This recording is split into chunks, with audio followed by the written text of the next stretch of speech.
موضوع واقعا مهمی نیست. موضوع محل مهم این هست که شکل و چارچوب تعامل بین ایران و آمریکا بدون تغییر باقی خواهد ماند. مذاکره غیر مستقیم با میانجیگری عمان در مورد محل طبیعی است که تمهیدات لازم از طرف واسط که اینجا عمان باشه اندیشیده میشه. از میزبانی خوبشون ما تشکر میکنیم. مطمئن هستیم که در مورد نحوه انجام این مذاکرات در دور بعدی هم به نحو شایسته‌ای تصمیم گیری خواهند کرد.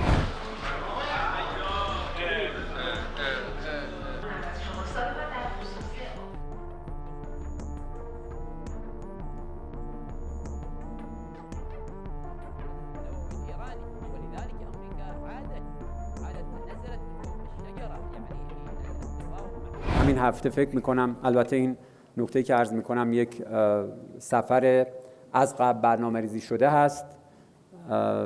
آقای دکتر عراقچی به مسکو خواهند داشت در اواخر همین هفته.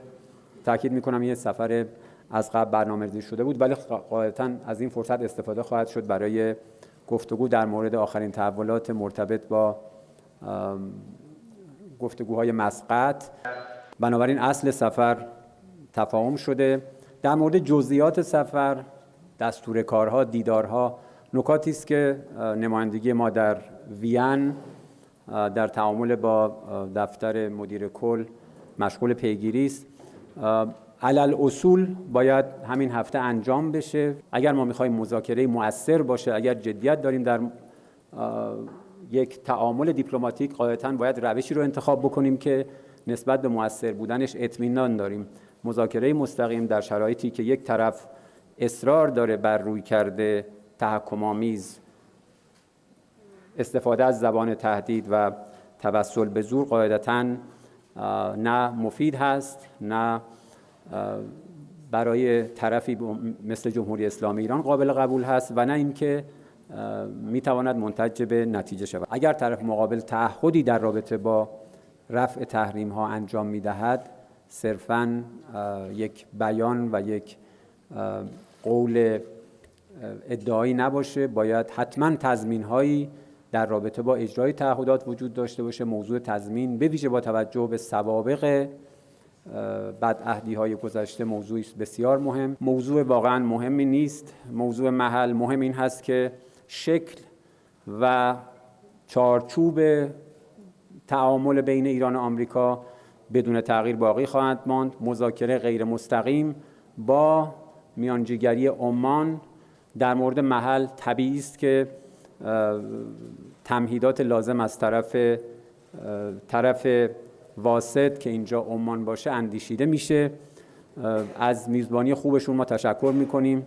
مطمئن هستیم که در مورد نحوه انجام این مذاکرات در دور بعدی هم به نحو شایسته‌ای تصمیم گیری خواهند کرد.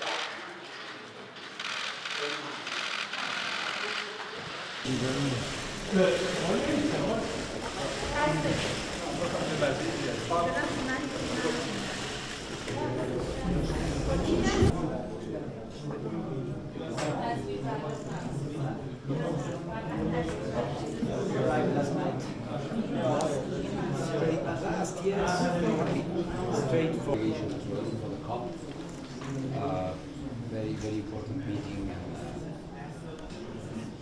it was 1 hour and a half or something.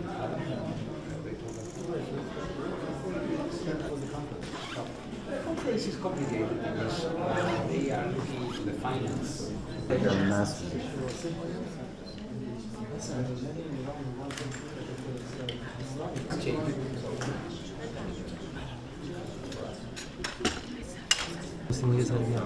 بفهم.